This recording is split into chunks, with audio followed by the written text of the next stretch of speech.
به آمين.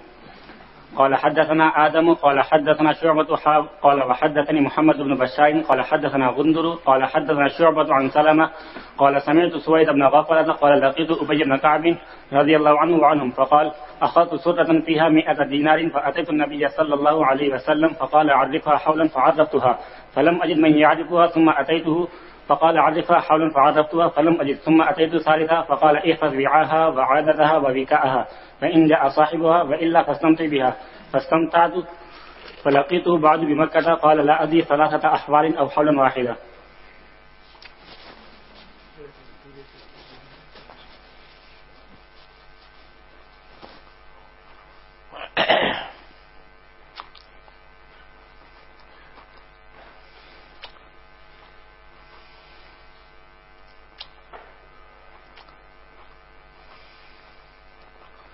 بسم اللہ الرحمن الرحیم الحمد للہ رب العالمین والصلاة والسلام علی رسولہ الکریم وعلی آلہ واصحابہ اجمعین اما بعد. یہ لقطہ کے سے متعلق احادیث امام بخاری رحمۃ اللہ علیہ نے اس کتاب میں روایت کی ہیں. پہلی حدیث حضرت سوید بن غفلہ سے مروی ہے. حضرت سوید بن غفلہ مخضرمین میں سے ہیں، یعنی ان حضرات میں سے ہیں جنہوں نے رسول کریم صلی اللہ علیہ وسلم کا زمانہ پایا ہے لیکن ملاقات زیارت نہیں ہوئی. تو وہ فرماتے ہیں کہ میری ملاقات ابی بن کعب رضی اللہ تعالیٰ عنہ سے ہوئی تو انہوں نے یہ واقعہ سنایا کہ اخذت سرۃ فیہا 100 دینار. میں نے ایک پائی تھی، ایک تھیلی جس میں 100 دینار تھے،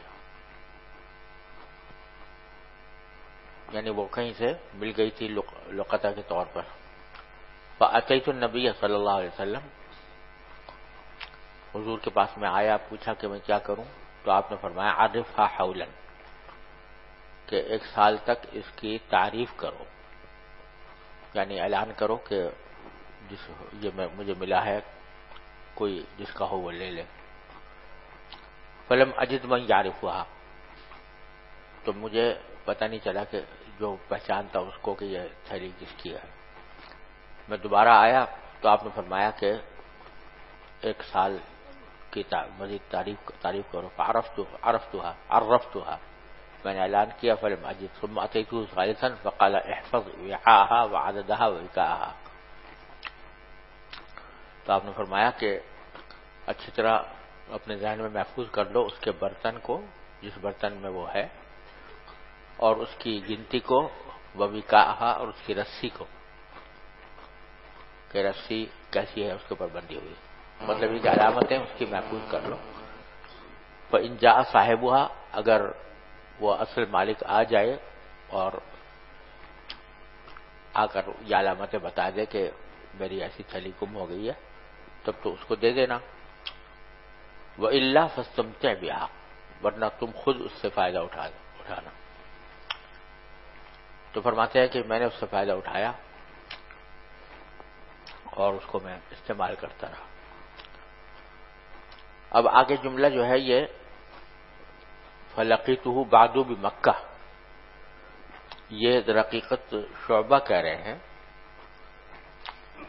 کہ میں نے روایت حضرت سلمہ سے سنی تھی لیکن بعد میں میری مکہ میں ان سے ملاقات ہوئی تو انہوں نے کہا کہ اب مجھے یاد نہیں رہا کہ لا ادری 3 احوال او حولا واحدا، کہ انہوں نے 3 سال تک تعریف کی تھی یا 1 سال تک کی تھی، یہ مجھے یاد نہیں رہا. یہ حدیث جو ہے اس سے امام شافعی رحمۃ اللہ علیہ اور دوسرے بعض ائمہ اس بات پر استدلال فرماتے ہیں کہ اگر تعریف کے باوجود اصل مالک کا پتہ نہ چلے، جو ملتقط ہے جس نے وہ لقطہ اٹھایا ہے، اس کو اس کے استعمال کرنے کی اور اپنے ذاتی طور پر اس سے فائدہ اٹھانے کی اجازت ہے، چاہے وہ غنی ہو چاہے فقیر ہو. امام ابو حنیفہ رحمۃ اللہ علیہ کا مسلک یہ ہے کہ اگر وہ فقیر ہے تب تو وہ اس سے فائدہ اٹھا سکتا ہے، لیکن اگر وہ غنی ہے تو اس کے لیے خود استمتاع جائز نہیں ہے، خود استعمال کرنا جائز نہیں ہے، بلکہ اس کو چاہیے کہ اس کا صدقہ کر دے، یا رکھے اپنے پاس یا صدقہ کر دے، رکھے جب تک کہ مالک آ جائے، یا پھر صدقہ کر دے۔ اور غنی اور فقیر میں فرق ہے۔ تو ائمہ ثلاثہ اس حدیث سے استدلال فرماتے ہیں کہ یہاں اٹھانے والے حضرت ابی بن کعب تھے رضی اللہ تعالیٰ عنہ، اور وہ اغنیاء صحابہ میں سے شمار ہوتے ہیں، اور ان کو جب آپ نے اجازت دی تو معلوم ہوا کہ غنی کے لیے بھی لقطے کے استعمال کی اجازت ہے۔ حنفیہ یہ کہتے ہیں کہ ایک حدیث ہے کہ ضالۃ المسلم حرق النار، کہ کسی مسلمان کا ضالہ یعنی اس کا گمشدہ کوئی چیز دوسرے آدمی کے لیے ایسا ہے جیسے کہ آگ کا شعلہ۔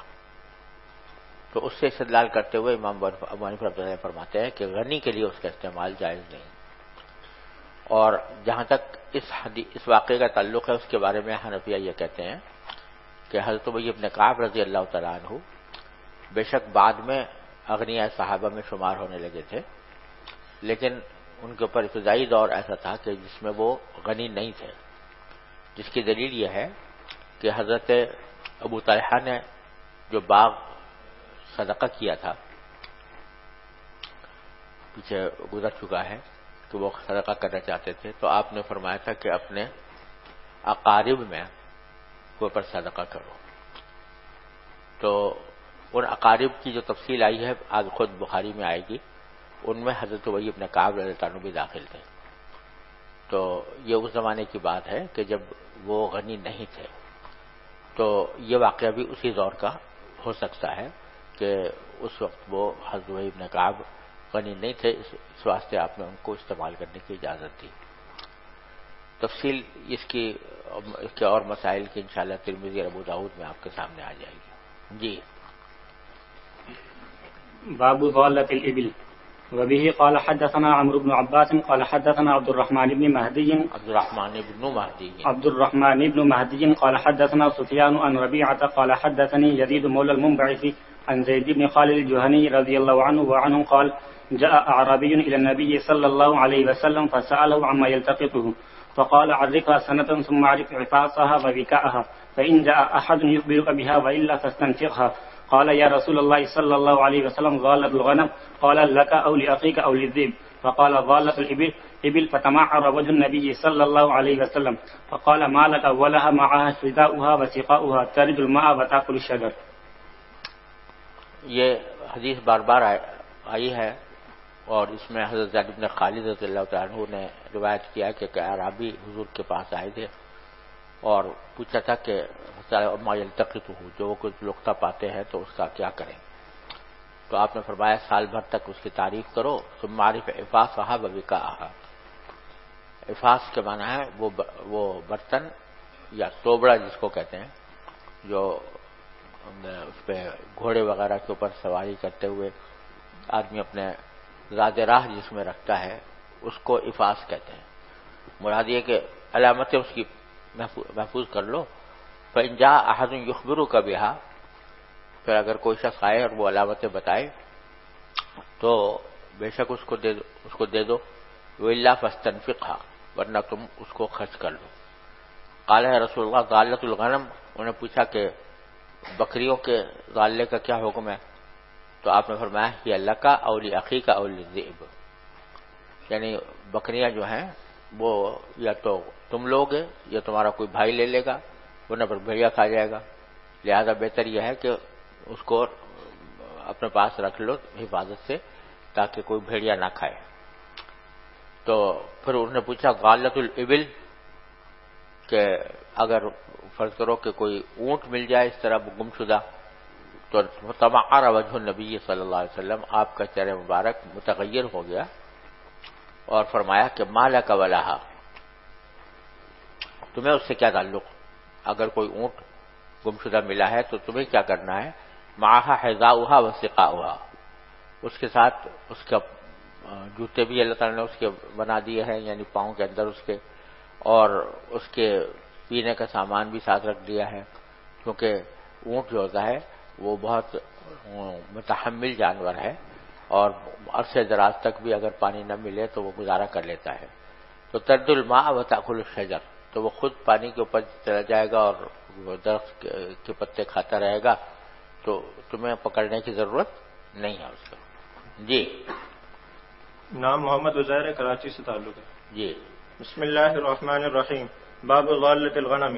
وبه قال حدثنا اسماعیل بن عبد الله قال حدثني سليمان بن بلال عن يحيى عن يزيد مولى المنبعث انه سمع زيد بن خالد رضي الله عنهم يقول سئل النبي صلى الله عليه وسلم عن اللقطة فزعم انه قال اعرف عفاسها ووكاءها ثم اعرفها سنة.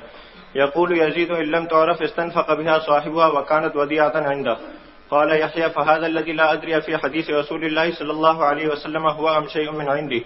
ثم قال كيف ترى في ذلك. یہ جو جملہ ہے کہ وکانت ودیعۃ عندہ، یہ مجھے یاد نہیں ہے کہ یہ حدیث کا حصہ ہے یا راوی نے اپنی طرف سے اضافہ کیا. جی قال كيف ترى في ضالة الغنم. قال النبي صلى الله عليه وسلم خذها فإنما هي لك ولأخيك وللذئب. قال يزيد وهي تعرف أيضا. ثم قال كيف ترى في ضالة الإبل. قال فقال دعها فإن معها حذاءها وسقاءها تريد الماء وتأكل الشجرة حتى يجدها ربها.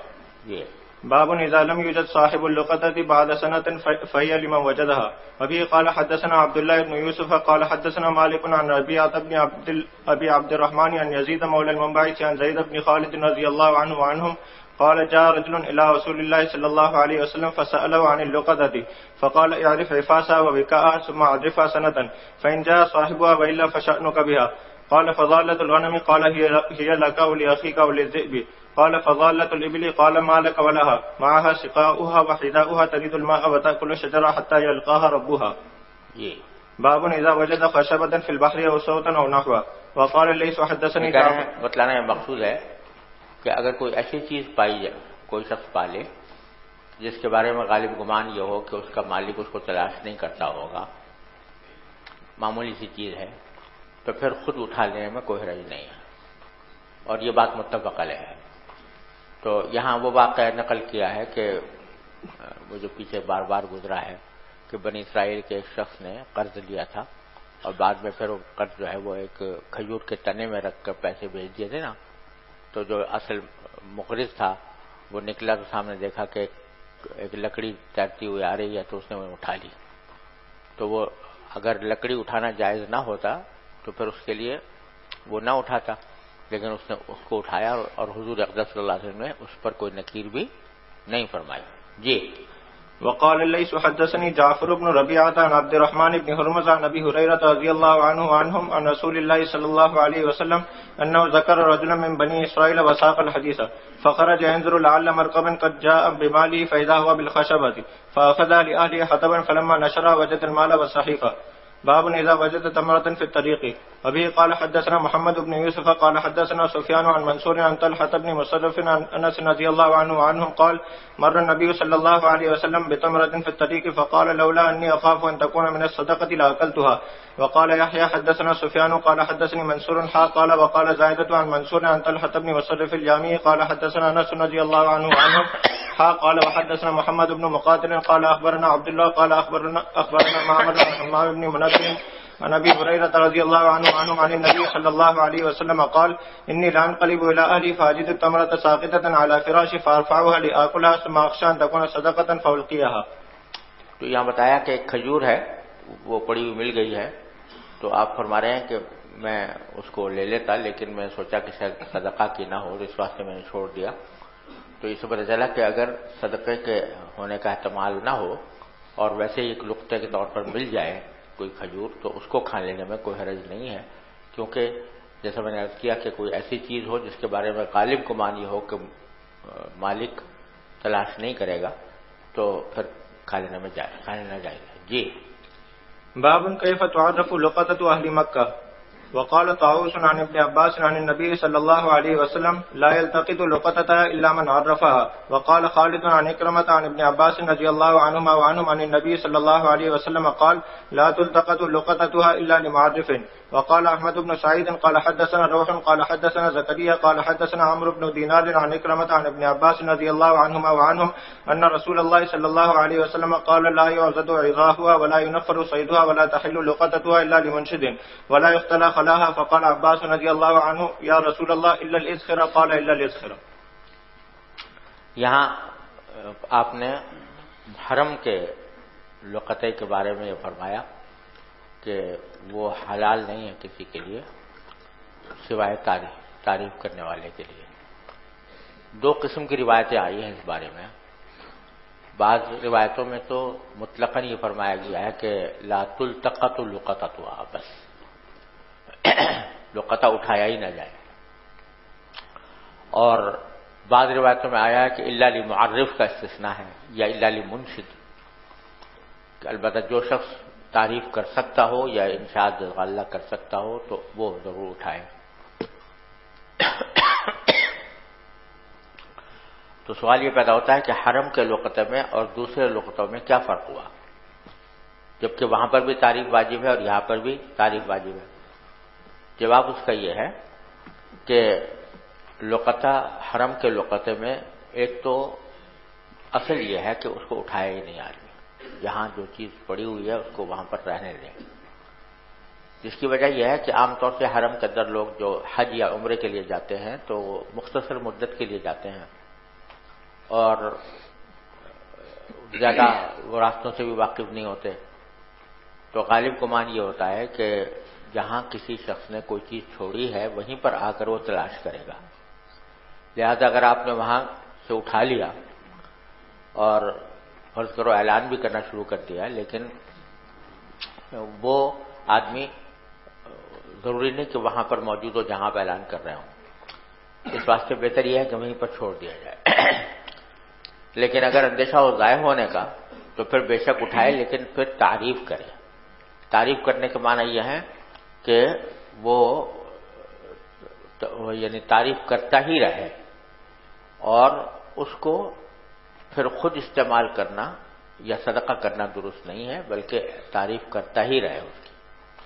کیونکہ حاجی اور جو معتمر ہوتا ہے وہ مختصر سا سامان اپنے ساتھ رکھتا ہے، چھوٹی چھوٹی چیزیں بھی ہوتی ہیں مگر ضرورت کی ہوتی ہیں.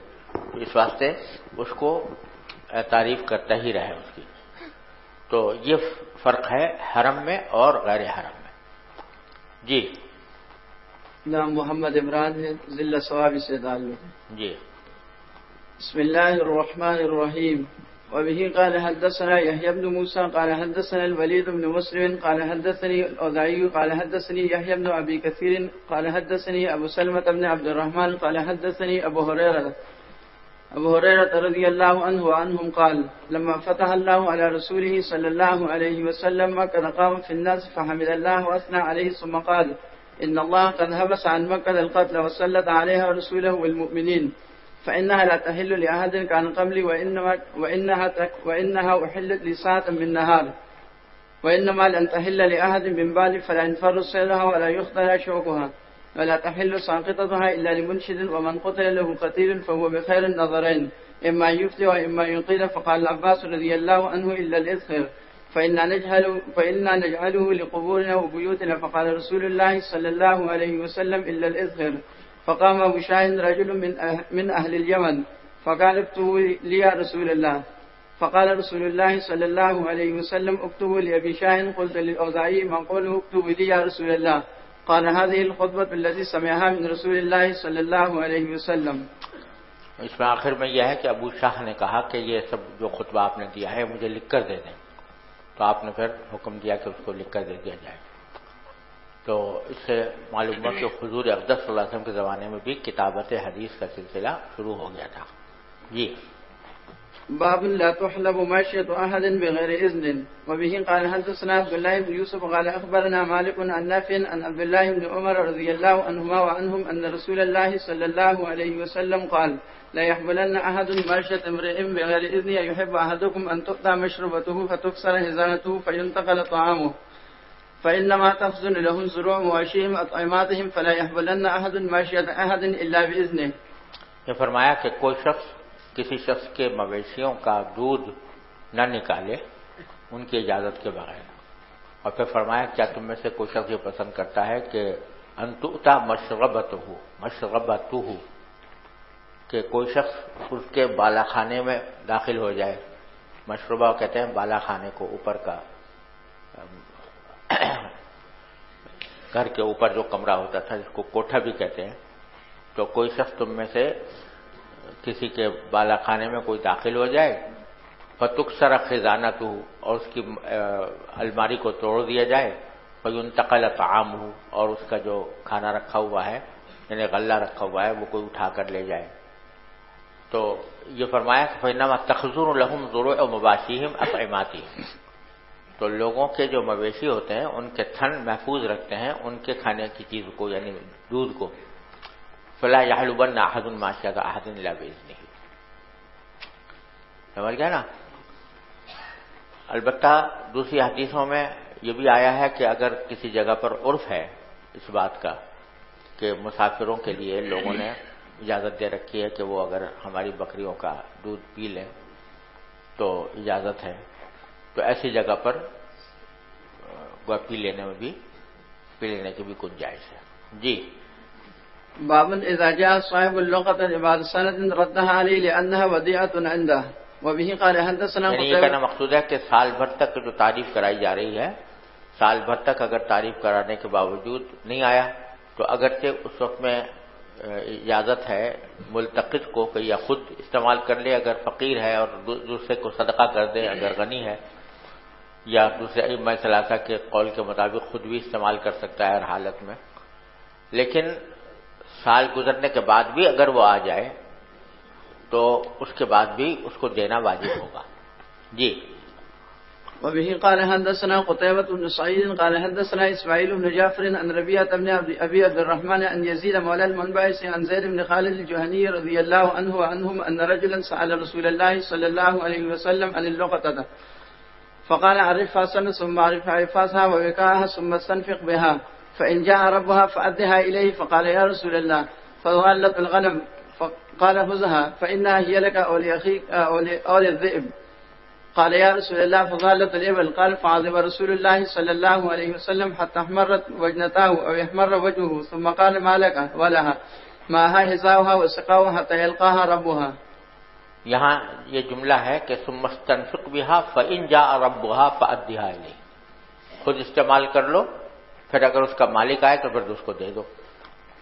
مطلب یہ کہ چونکہ تم نے اگرچہ استعمال کرنے کی اجازت ہو گئی ہے لیکن اگر اصل مالک آ جاتا ہے تو پھر وہ اس کا حقدار ہوگا کہ تم اس کو دو یا بیانی وہ چیز دو یا اس کا ضمان ادا کرو اگر وہ مانگے تو.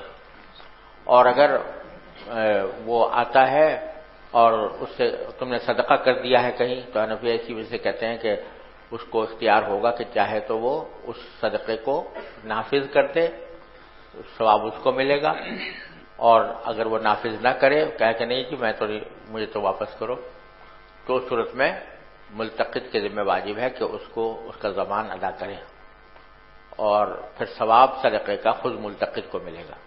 جی. باب هل يأخذ اللقطة ولا يدعوها تزويغ حتى لا يأخذها من لا يستحق. وبه قال حدثنا سليمان بن حرب قال حدثنا شعبة عن سلمة بن كهيل قال سمعت سويد بن عفلة قال كنت مع سليمان بن ربيعة وزيد بن سرحان في عزاد فوجدت صودا فقال لي ألقي فقلت لا ولكن إن وجدت صاحبه وإلا استمتعت به. فلما رجعنا حججنا فمرت بالمدينة فسألت أبي بن كعب رضي الله عنه فقال وجدت سورة على عهد النبي صلى الله عليه وسلم فيها 100 دينار فأتيت بها النبي صلى الله عليه وسلم فقال عرفها حولا فعرفتها حولا ثم أتيته فقال عرفها حولا فعرفتها حولا ثم أتيتها فقال عرفها حولا ثم أتيته الرابعة فقال عرفها عدتها ووقاها ووقاها فإن جاء صاحبها وإلا استمتع بها.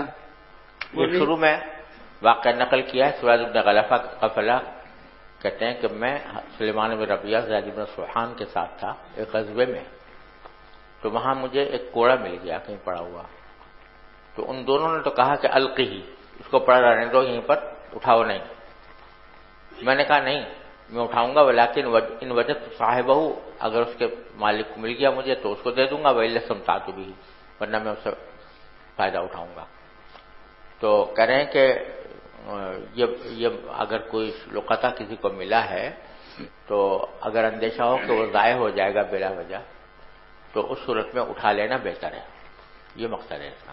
جی وبه قال حدثنا عبدان قال أخبرني أبي عن شعبة عن سلمة بهذا قال فلقيته بعد بمكة فقال لا أدري ثلاثة أحوال أو حال واحدة. جی بسم اللہ الرحمن الرحیم، میرا نام محمد یونس ہے، ضلع کولو صوبہ بلوچستان سے میرا تعلق ہے۔ جی باب من عرف اللقطة ولم يدفعها الى السلطان. وبه قال یہ حدث باب امام بخاری نے قائم کیا امام اوزاعی رحمۃ اللہ علیہ کے قول کی تردید کے لیے۔ امام اوزاعی رحمۃ اللہ علیہ کا مسلک یہ بیان کیا گیا ہے کہ اگر کسی کو کوئی لقطہ ملے تو اس کو خود تعریف نہیں کرنی چاہیے، بلکہ سلطان کے حوالے کرنا چاہیے، یعنی حکومت کے حوالے کرنا چاہیے کہ وہ اس کی تعریف وغیرہ کرے۔ تو امام بخاری اس کی تردید کر رہے ہیں کہ نہیں، جس کو ملا ہے وہ خود تعریف کر سکتا ہے۔ جی وبه قال حدثنا محمد بن يوسف قال حدثنا سفيان عن ربيعة عن يزيد مولى المنبعث عن زيد بن خالد رضي الله عنه وعنهم أن أعرابيا سأل النبي صلى الله عليه وسلم عن اللقطة فقال عرفها سنة فإن جاء أحد يخبرك بعفاسها وبكائها وإلا فاستنفق بها. وسألوا عن ذالة الإبل فتمعر وجهه وقال ما لك ولها معها سقاؤها وحذاؤها ترد الماء وتأكل الشجر دعاها حتى يزيدها ربها. وسأله عن ذالة الغنم فقال هي لك أو لأخيك أو لذئب. باب النبي قال حدثنا إسحاق بن إبراهيم قال أخبرنا النضر قال أخبرنا إسرائيل عن أبي إسحاق قال أخبرني البراء عن أبي بكر رضي الله عنهما وعنهم حا قال وحدثنا عبد الله بن رجاء قال حدثنا إسرائيل عن أبي إسحاق عن البراء عن أبي بكر رضي الله عنهما وعنهم قال انطلقت فإذا أنا براعي غنم يسوق غنمه فقلت ممن أنت قال لرجل من قريش فسماه فعرفته فقلت هل في غنمك من لبن قال نعم فقلت هل أنت حالب لي قال نعم فأمرته فاعتقل شاة من غنمه ثم أمرته أن ينفض ضرعها من الغبار ثم أمرته أن ينفض كفيه فقال هكذا ضرب إحدى كفيه بالأخرى فحلب كثبة من لبن. وقد جعلت لرسول الله صلى الله عليه وسلم إدابة على فيها خرقة فصببت على اللبن حتى برد أسفله فانتهيت إلى النبي صلى الله عليه وسلم فقلت اشرب يا رسول الله فشرب حتى رضيت. یہ ہجرت کے واقعہ امام بخاری نے حضرت ابوبکر کی روایت سے نقل کیا ہے، تفصیل اس کی کتاب الہجرہ میں آئے گی، لیکن یہاں پر ایک حصہ روایت کیا ہے کہ ہجرت کے سفر میں حضرت ابوبکر فرماتے ہیں کہ میں چلا حضور کے ساتھ، اور دوسری روایت میں آتا ہے کہ میں نے محسوس کیا کہ نبی کریم صلی اللہ علیہ وسلم کے چہرے مبارک پر بھوک کے آثار تھے۔ فَإِذَا أَنَا بِرَاعِي غَنَمٍ، تو اچانک میں نے دیکھا کہ ایک بکریوں کا چرواہا ہے، یسوق غنمہ، تو میں نے پوچھا کہ تم کہاں کے ہو؟ تو اس نے نام لیا، تم کس کے ہو، یعنی کس کی ہیں کہ تم خادم ہو، کس کے چرواہے ہو؟ تو اس نے نام لیا قریش کے ایک آدمی کا، تو میں پہچان گیا کہ فلاں ہے۔ تو میں نے پوچھا کہ کیا تمہاری بکریوں میں کچھ دودھ ہے؟ تو اس نے کہا کہ ہاں ہے۔ تو میں نے پوچھا کہ کیا تم مجھے دودھ دوہ کر دے دو گے؟ تو اس نے کہا ہاں۔ تو میں نے اس کو حکم دیا، تو اس نے اپنی بکریوں میں سے ایک بکری کو باندھا، اور پھر اس کو میں نے حکم کیا کہ وہ اس کے تھن کو جھاڑ لے غبار سے۔ پھر میں نے اس کو حکم دیا کہ وہ اپنے کفین کو بھی جھاڑ لے۔ تو اس نے ایک کف کو دوسرے کف پر مار کر اس طرح مارا، اور اس کے بعد کچھ دودھ اس نے دوہ لیا۔ تو میں نے رسول اللہ صلی اللہ علیہ وسلم کے لیے ایک برتن رکھا ہوا تھا جس کے اوپر ایک کپڑا رکھا ہوا تھا، تو میں نے اس دودھ کے اوپر کچھ پانی ڈالا یہاں تک کہ اس کا نچلا حصہ ٹھنڈا ہو گیا۔ تو پھر میں حضور کے پاس لے کر گیا اور میں نے عرض کیا کہ اشرب یا رسول اللہ، فشرب حتی رضیت، تو آپ نے اتنا پیا کہ میں خوش ہو گیا۔ شرب حتی رضیت، آپ نے اتنا پیا کہ میں خوش ہو گیا، میں دل خوش ہو گیا کہ آپ نے اچھی طرح پی لیا۔ اس روایت کو یہاں لانے کا مقصود بظاہر لقطہ کی بات تو یہاں پر کوئی نظر نہیں آ رہی، لیکن امام بخاری نے پیچھے جو حدیث روایت کی تھی نا کہ کسی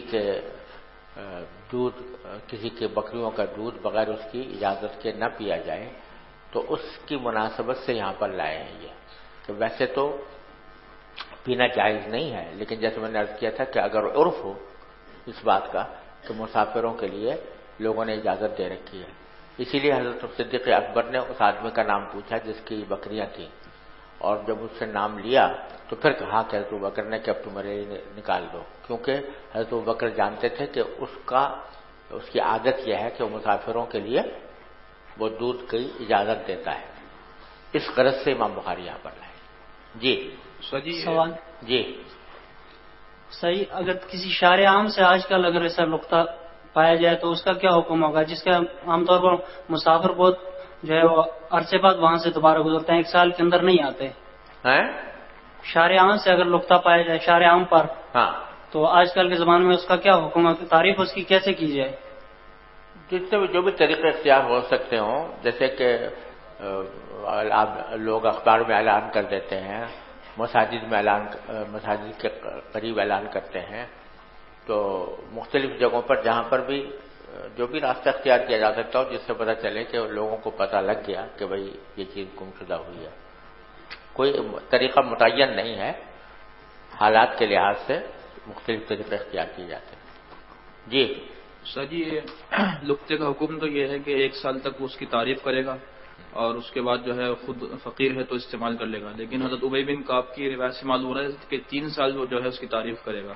اسی لیے وہ روایت میں شک بتایا نا کہ وہ 3 سال تھے یا 1 سال تھا، یہ مجھ کو شک نہیں، اور اس پر فقہاء کرام کا اتفاق ہے کہ مدت کوئی شرعاً متعین نہیں ہے، بلکہ لقطے کی نوعیت کے لحاظ سے یہ دیکھا جائے گا کہ اگر جب تک غالب گمان ہو اس بات کا کہ مالک اس کی تلاش میں ہوگا، اس وقت تک اس کی تعریف کی جائے گی۔ اب چھوٹی سی چیز ہے تو اس چھوٹی سی چیز کے بارے میں 1 مہینہ بھی کے بعد بھی گمان ہو سکتا ہے کہ بھئی اب وہ بھول گیا ہوگا اور اب اس کو تلاش نہیں کر رہا ہوگا، تو پھر اس صورت کے میں 1 ماہ کی تعریف بھی کافی ہے، اور کبھی ایسی چیز ہوگی کہ جو سال بھر تعریف کرنے کی ضرورت ہوگی، بعد میں سال سے زیادہ کی بھی تعریف کی ضرورت ہوگی، تو کوئی مدت شرعی اعتبار سے متعین نہیں ہے، بلکہ سارا دار و مدار اس بات پر ہے کہ وہ جب تک خیال ہو کہ اس کو امید ہوگی ملنے کی، اس وقت تک تعریف کرے۔ جی بسم اللہ الرحمن الرحیم۔ ابواب المظالم والقصاص۔ باب فی المظالم والغصب وقول اللہ عز وجل ولا تحسبن الله غافلا عما يعمل الظالمون انما يؤخرهم ليوم تشخص فيه الابصار مهطعين مقنعي رؤوسهم رافعي رؤوسهم المقنع والمقمع واحد لا يرتد اليهم طرفهم وافئدتهم هواء جوفا لا عقول لهم جوفا لا عقول لهم وأنذر الناس يوم يأتيهم العذاب فيقول الذين ظلموا ربنا أخرنا إلى أجل قريب نجب دعوتك ونتبع الرسل إلى قوله إن الله عزيز ذو انتقام وقال مجاهد مهطعين مدمن النظر ويقال مسرعين۔ اس باب المظالم والقصاص کا مطلب یہ ہے کہ ظلم کی ممانعت اور ظلم کی شناعت بیان کرنا مقصود ہے کہ وہ کتنی بری بات ہے، اور دوسرے کہ اس ظلم کا بدلہ یا اس ظلم کا نتیجہ کیا ہوگا کہ دنیا میں بھی اور آخرت میں بھی۔ تو یہ ساری حدیث جو اس بات سے متعلق ہیں وہ امام بخاری نے ان ابواب میں روایت کی ہے۔ جی باب قصاص المظالم وبه قال حدثنا اسحاق بن ابراهيم قال حدثنا معاذ بن هشام قال اخبرني ابي عن قتادة عن ابي المتوكل الناجي عن ابي سعيد الخدري رضي الله عنه وعنهم عن رسول الله صلى الله عليه وسلم قال اذا خلص المؤمنون من النار حبسوا بقنطرة بين الجنة والنار فيتقاصون مظالم كانت بينهم في الدنيا حتى اذا ما لقوا وهضبوا اذن لهم بدخول الجنة فوالذي نفس محمد بيده لاحدهم بمسكنه في الجنة أدل بمسكنه كان في الدنيا وقال يونس بن محمد قال حدثنا شيبان قال جب شروع میں آ جاتا ہے پھر دوبارہ قال حدثنا پڑھنے کی ضرورت نہیں ہوتی ہے۔ قال يونس بن محمد قال حدثنا شيبان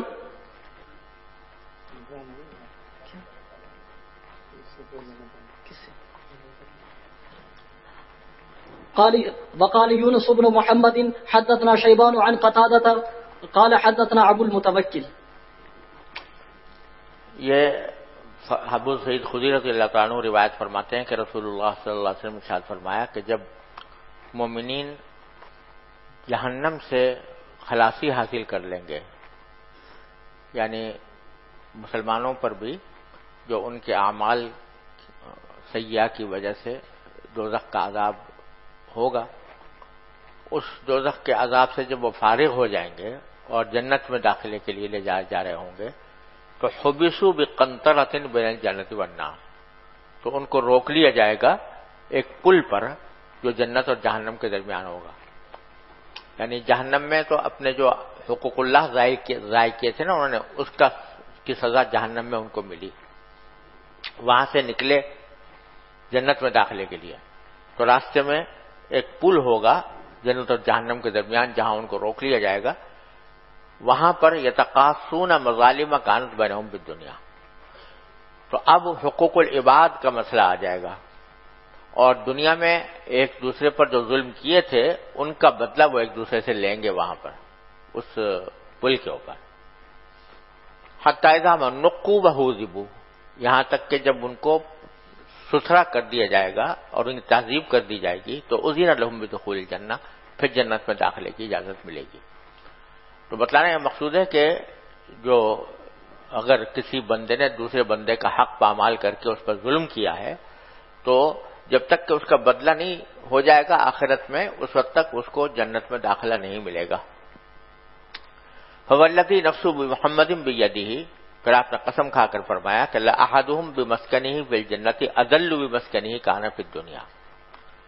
تو جو لوگ اس طریقے سے پاک صاف کر کے جنت میں بھیجے جائیں گے تو ان میں سے ہر شخص جو ہے وہ اپنی جنت میں جو اس کا گھر ہے اس تک پہنچنے کے لیے وہ زیادہ اچھی طرح راستہ جاننے والا ہوگا اس سے زیادہ جتنا کہ وہ اپنے دنیا والے گھر کا راستہ جانتا تھا. یعنی اس کو اپنے مسکن تک پہنچنے میں کوئی دشواری نہیں ہوگی. جیسے کہ دنیا کے اندر کسی گھر کو پہچانتا تھا، اس کا راستہ جانتا تھا، اسی طریقے سے وہاں کے مسکن کو بھی وہ راستہ پہچانے گا اور پہنچ جائے گا وہاں تک. جی نام یاسین، تعلق کراچی سے. بسم اللہ الرحمن الرحیم. باب قول اللہ تعالی الا لعنۃ اللہ علی الظالمین. وبه قال حدثنا موسى بن اسماعيل قال حدثنا همام قال حدثني قتادة عن صفوان بن محرز المازني قال بينما انا امشي مع ابن عمر رضي الله تعالى عنهما وعنهم آخذ بيده اذا عرض رجل قال كيف سمعت رسول الله صلى الله عليه وسلم في النجوى فقال سمعت رسول الله صلى الله عليه وسلم يقول إن الله يدي المؤمن فيضع عليه كنفه ويستره فيقول أتعرف ذنب كذا أتعرف كم ذنب كذا فيقول نعم أي ربي حتى قرره بذنوبه فرأى في نفسه أنه هلك قال سترتها عليك في الدنيا وأنا أغفرها لك اليوم فيعطى كتاب حسناته. وأما الكافرون والمنافقون فيقول أشهد هؤلاء الذين كذبوا على ربهم ألا لعنة الله على الظالمين. صفوان ابن محرز مازنی کہتے ہیں کہ اس دوران کہ میں حضرت عبداللہ بن عمر کے ساتھ چل رہا تھا، ان کا ہاتھ پکڑے ہوئے تھا کہ اتنے میں ایک شخص سامنے آ گیا اور اس نے کہا حضرت عبداللہ بن عمر سے کہ آپ نے رسول اللہ صلی اللہ علیہ وسلم سے کیا بات سنی ہے نجوہ کے بارے میں. نجوہ کے معنی ہوتے ہیں سرگوشی. تو سرگوشی کے بارے میں کیا بات سنی ہے آپ نے حضور اقدس صلی اللہ علیہ وسلم سے؟ بظاہر اس کو پہلے سے اس حدیث کا کچھ اندازہ تھا کہ حضور نے یہ بات فرمائی تھی، لیکن براہ راست حضرت عبداللہ بن عمر سے پوچھنا چاہتا تھا. تو انہوں نے فرمایا کہ میں نے رسول اللہ صلی اللہ علیہ وسلم کو یہ فرماتے ہوئے سنا ہے کہ اللہ تعالیٰ مومن کو قریب کریں گے، کسی مومن کو قریب فرمائیں گے. فَيَقَعُ عَلَيْهِ كَنَفَهُ، پھر اپنا کنف اس کے اوپر رکھیں گے. کنف کے معنی ہوتے ہیں اصل میں اپنے پہلو، اپنا پہلو اس کے اوپر رکھیں گے. کما یلیق بشانہ تعالی، اس کی کیفیت کیا ہے اللہ تعالیٰ بہتر جانتے ہیں. وَيَسْتُرُهُ، اور اس کو چھپا لیں گے اپنے کنف میں اور فرمائیں گے کہ اتعرف ذنب کذا اتعرف ذنب کذا، کیا تمہیں یاد ہے کہ تم نے فلاں وقت یہ گناہ کیا تھا، یہ گناہ کیا تھا. فیقول نعم اے ربی حتی قررہ بذنوبہ، یہاں تک کہ تمام اس کے گناہوں کا اقرار لے لیں گے. ورأى فی نفسہ انہ ہلک، اور وہ بندہ یہ اپنے دل میں یہ سوچے گا کہ میں تو ہلاک ہو گیا. کیونکہ سارے گناہوں کا میں نے اعتراف کیا، سارے گناہ واقع کیے ہوئے تھے، اب مجھے اس کی سزا ملے گی۔ لیکن آخر میں اللہ تعالیٰ فرمائیں گے سترتھا علیک فی الدنیا وانا اغفرھا لک الیوم، دنیا میں نے تیری پردہ پوشی کی ان گناہوں سے، لوگوں تک اس کی خبر نہیں پہنچی، وانا اغفرھا لک الیوم، اور آج میں تیری مغفرت کرتا ہوں۔ فیعطی کتاب حسناتی، پھر اس کو حسنات کی کتاب دے دی جائے گی۔ اس سے یہ بات بھی نکلتی ہے کہ اگر کسی شخص سے کوئی گناہ سرزد ہو جائے تو اس کو چھپا کے رکھیں، لوگوں پر ظاہر نہ کریں۔ تو ستر گناہ کا اگر ہو بھی جائے تو توبہ کرنا چاہیے اور اس کو مستور رکھنا چاہیے، دوسروں کے سامنے ذکر بھی نہ کریں اس کا، تاکہ ہو سکتا ہے اللہ تعالیٰ اس میں داخل فرما دے۔ ایک بات تو یہ سمجھنے کی ہے۔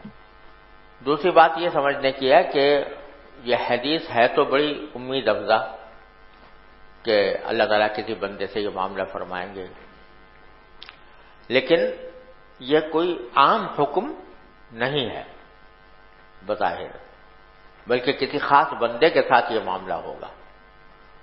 تو اس وجہ سے اس حدیث کی امید پر گناہوں پر جرأت نہ ہونی چاہیے کہ چلو گناہ کرتے رہو اور آخر میں جا کے اللہ میاں ہمارے ساتھ یہ معاملہ کر لیں گے، کیونکہ ایک ہوتا ہے اصول اور قانون اور ایک ہوتی ہے رحمت۔ تو یہاں اصول اور قانون کا بیان نہیں ہے بلکہ رحمت کا بیان ہے۔ تو اللہ تعالیٰ جس پر چاہے رحمت فرمائے، ان کو کوئی روکنے والا نہیں ہے، لیکن قانون یہی ہے کہ گناہ ہوگا تو پھر گناہ کی سزا ملے گی، جیسے کہ پچھلی حدیث میں گزرا۔ اس واسطے اس حدیث کو مد نظر رکھتے ہوئے گناہوں پر جرأت یہ بہت خراب بات ہے، اللہ تعالیٰ سے حفاظت فرمائے۔ جی صحیح جی۔ یہ بعض صوفیاء اور شیخ جو ہیں وہ اپنے مریدوں سے ان کے حالات اور احوال وغیرہ پوچھتے ہیں، اور اس میں وہ یہ بھی کہتے ہیں کہ آج تو نے کون کون سا گناہ کیا، کون کون سی اس کی احتیاط بتاؤں، تو اس طرح ان کو بتانا چاہیا کہ جہاں مقصود ہو اصلاح، تو اس اصلاح کی غرض سے اگر بتا رہا ہے کہ وہ مجھے کوئی طریقہ بتائیں اس گناہ سے بچنے کا، تو وہ اس میں بیان کرنے میں کوئی حرج نہیں ہے، لیکن بلا وجہ خامخواہ تذکرے کے طور پر کسی سے بیان کرنا یہ غلط ہے، یہ ناجائز ہے۔ جی۔ باب لا يظلم المسلم المسلم ولا يسلمه ولا يسلمه، ولا يسلمه، یعنی مسلمان کسی مسلمان پر ظلم بھی نہیں کرتا اور اس کو بے یار و مددگار بھی نہیں چھوڑتا۔ یسلم اسلم، یسلم کے معنی ہے حوالے کر دینا، دشمن کے حوالے کر دینا، یعنی حوالے کر دے اس طرح کہ اس کی کوئی مدد نہ کرے۔ جی۔ وبه قال حدثنا يحيى بن بكير قال حدثنا ليث عن عقيل عن ابن شهاب أن سالما أخبره أن عبد الله بن عمر رضي الله تعالى عنهما وعنهم أخبره أن رسول الله صلى الله عليه وسلم قال المسلم أخو المسلم لا يظلمه ولا يسلمه، ومن كان في حاجة أخيه كان الله في حاجته، ومن فرج عن مسلم كربة فرج الله عنه كربة من كربات يوم القيامة، ومن ستر مسلما ستره الله يوم القيامة۔ جی۔ باب أعن أخاك ظالما أو مظلوما۔ وبه قال حدثنا عثمان بن أبي شيبة قال حدثنا هشيم قال أخبرنا عبيد الله بن أبي بكر بن أنس وحميد أنهما سمع أنس بن مالك رضي الله تعالى عنهما وعنهم يقول قال النبي صلى الله عليه وسلم انصر أخاك ظالما أو مظلوما۔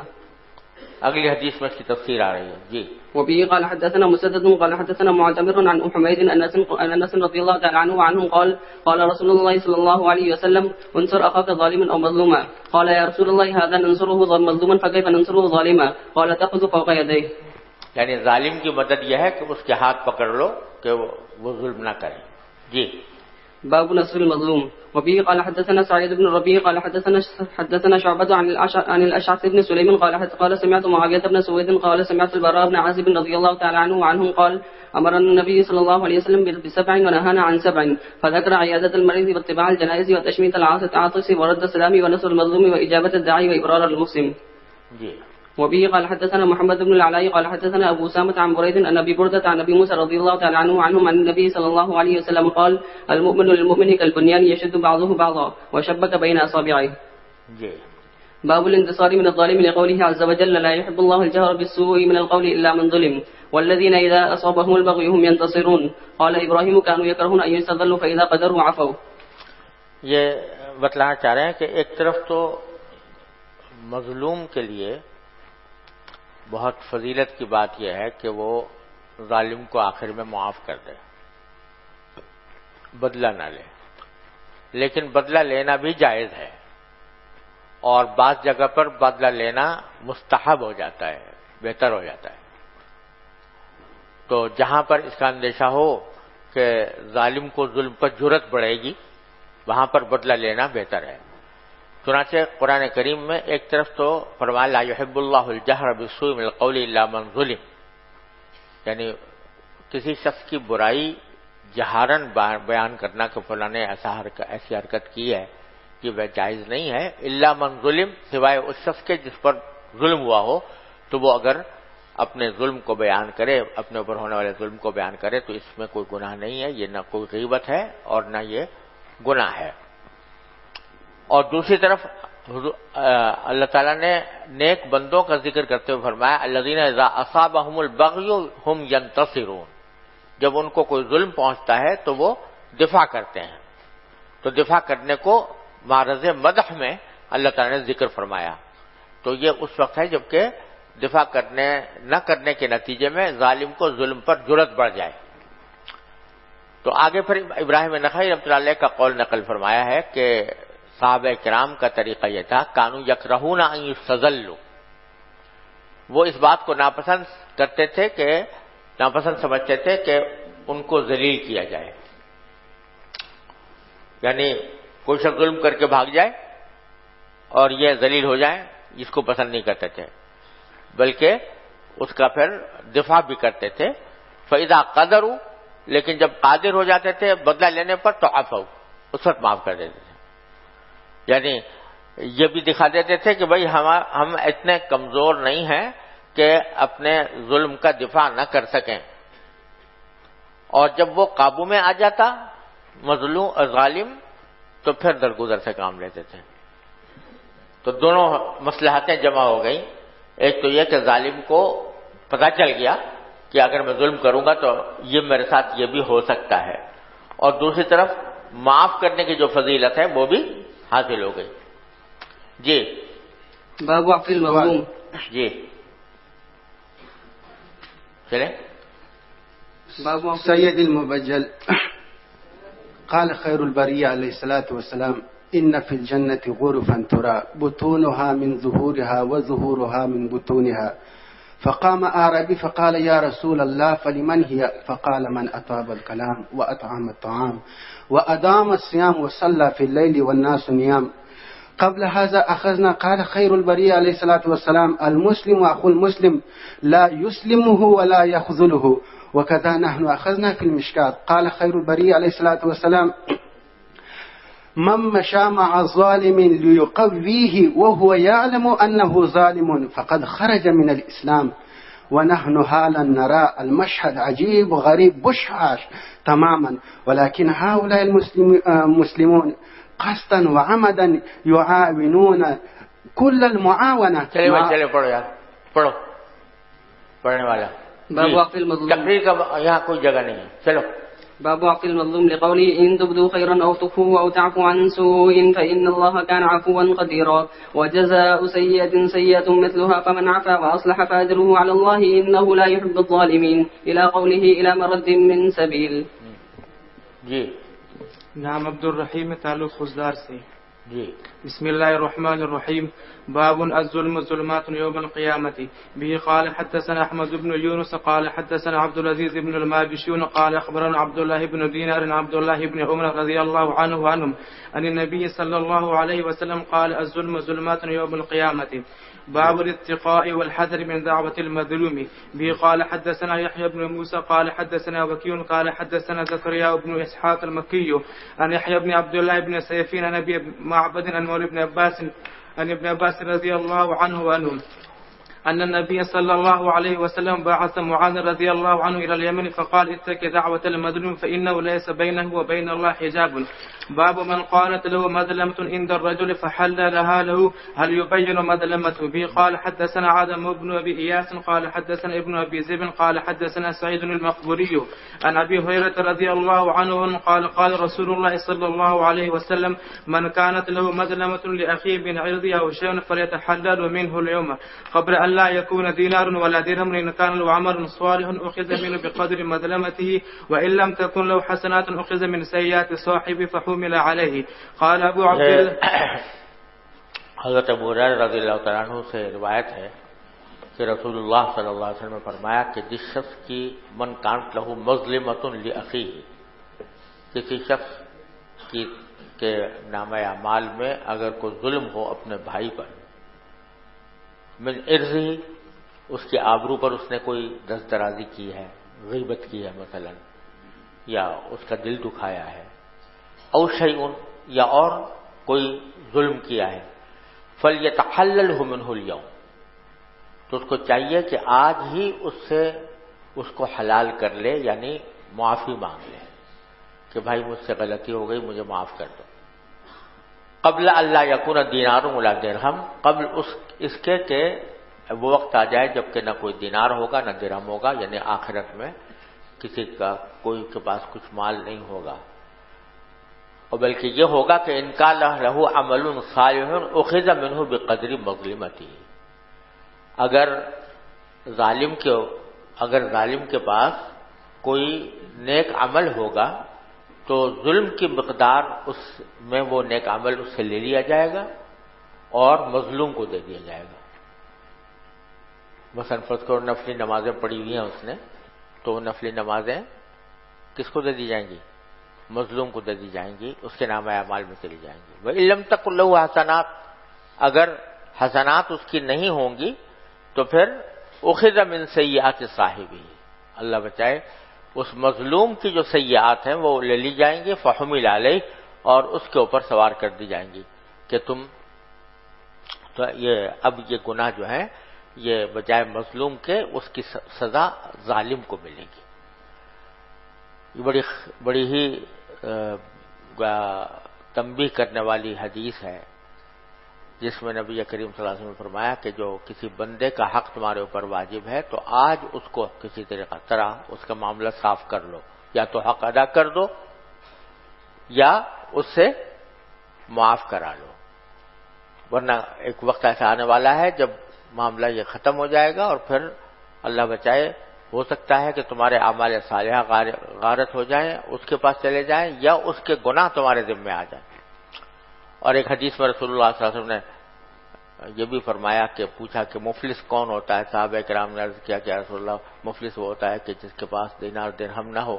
آپ نے فرمایا حقیقی مفلس وہ ہے کہ بہت سے اعمال صالحہ لے کر گیا تھا لیکن وہاں پر بہت سے اصحاب حقوق نے اس کے اوپر دعوے کیے کہ اس نے ہمارا حق ضائع کیا ہے، اس کے نتیجے میں اعمال صالحہ سارے وہ اصحاب حقوق لے گئے اور ان کے گناہ اس کے اوپر لگ گئے. وہ ایسے حقیقی معنی میں اللہ تعالیٰ حفاظت فرمائے، بہت خطرناک معاملہ ہے. تو فرمایا کہ آج معافی مانگ لو. یہاں تک کہ خود حضور اقدس صلی اللہ علیہ وسلم سے بھی منقول ہے کہ آپ نے ایک موقع پر کھڑے ہو کر تمام صحابہ کرام سے دعوت عام دی کہ اگر کسی کا کوئی حق میرے ذمہ واجب ہے تو آج مجھ سے وصول کر لے، یا میں تیار ہوں اس کی ادائیگی کے لیے، اور اگر ہو تو معاف کر دے. اس طریقے سے آپ نے اعلان عام فرمایا. تو یہ بہت اہم بات ہے جو آدمی کو اپنی زندگی کے اندر جس کا کرنے کا اہتمام کرنا چاہیے. بعض لوگ ایسے ہوتے ہیں جن کو معافی مانگنے میں بڑا ہی یعنی بڑی رکاوٹ ہوتی ہے، اپنے انا کے خلاف سمجھتے ہیں. ارے بھائی دو لفظ بول دیے کہ وہ مجھے معاف کر دو، کیا اس میں تکلیف ہے؟ کیا اس میں پریشانی ہے؟ اگر کہیں فرض کرو شک بھی ہو کہ مجھ سے کوئی زیادتی ہوئی ہے تو پھر آدمی کو چاہیے کہ اس کے اوپر معافی مانگ ہی لے. شک بھی ہو تو مانگ لے تاکہ کوئی شبہ بھی باقی نہ رہے. اللہ تعالی ہم سب کو اس کی توفیق عطا فرمائے. دوسرا مسئلہ یہاں پر جو امام بخاری نے بیان کیا ہے وہ ترجمۃ الباب میں، وہ یہ ہے کہ جب کسی سے معافی مانگ رہا ہو تو کیا وہ مظلمہ کو بیان کرے کہ میں نے فلاں وقت تم پر یہ ظلم کیا تھا، تم اس کو معاف کر دو؟ کیا بیان کرنا ضروری ہے؟ یا یہ کہ ایک عمومی طور پر یہ کہہ دے بھئی مجھ سے کوئی زیادتی ہوئی ہو تمہاری تو میں معافی مانگتا ہوں، یہ بھی کافی ہے؟ اس میں چونکہ اختلاف تھا فقہاء کرام میں، اس واسطے امام بخاری نے ترجمۃ الباب قائم کیا ہے۔ فقہاء کرام کی ایک جماعت تو یہ ہے جو یہ کہتی ہے کہ معافی جو ہے یا ابراء، بری کرنا، یہ اس وقت تک متحقق نہیں ہوتا جب تک کہ وہ حق جس سے ابراء کرایا جا رہا ہے یا معافی مانگی جا رہی ہے وہ متعین نہ ہو۔ ابراء کے لیے ضروری ہے کہ حق کو متعین کیا جائے کہ فلاں حق سے میں بری کرتا ہوں، تب بری ہوگا۔ اور بعض فقہاء کرام کی جماعت یہ کہتی ہے کہ نہیں، اگر اجمالی طور پر بھی ابراء کر دیا تو ابراء متحقق ہو جاتا ہے۔ امام شافعی رحمۃ اللہ علیہ کا اصول یہ ہے کہ وہ کہتے ہیں کہ ابراء اس وقت تک متعین نہیں ہوتا، متحقق نہیں ہوتا جب تک کہ وہ حق متعین نہ ہو۔ وہ کہتے ہیں ابراء جو ہے اس میں بھی ایک معنی تملیک کے پائے جاتے ہیں، جس طرح تملیک مجہول کی نہیں ہو سکتی اسی طرح ابراء بھی مجہول سے نہیں ہو سکتا، لہذا متعین ہونا ضروری ہے۔ اور امام ابو حنیفہ رحمۃ اللہ کا فرمانا یہ ہے کہ اگرچہ تملیک مجہول کی نہیں ہو سکتی لیکن ابراء مجہول کا ہو سکتا ہے۔ ابراء مجہول کا اس لیے ہو سکتا ہے کہ ابراء میں کچھ کوئی چیز حوالے تو کی نہیں جاتی، ابراء کا تو حاصل یہ کہ ایک چیز کو معاف کر دیا، تو معاف کرنے میں کوئی چیز حوالے کر تسلیم کی ضرورت نہیں ہوتی، اور تملیک میں تسلیم کی ضرورت ہوتی ہے، تو وہاں پر ضرورت ہے کہ وہ چیز جس کی تسلیم واجب ہو رہی ہے وہ معلوم ہو، بغیر اس کے وہ تملیک ہو نہیں سکتی۔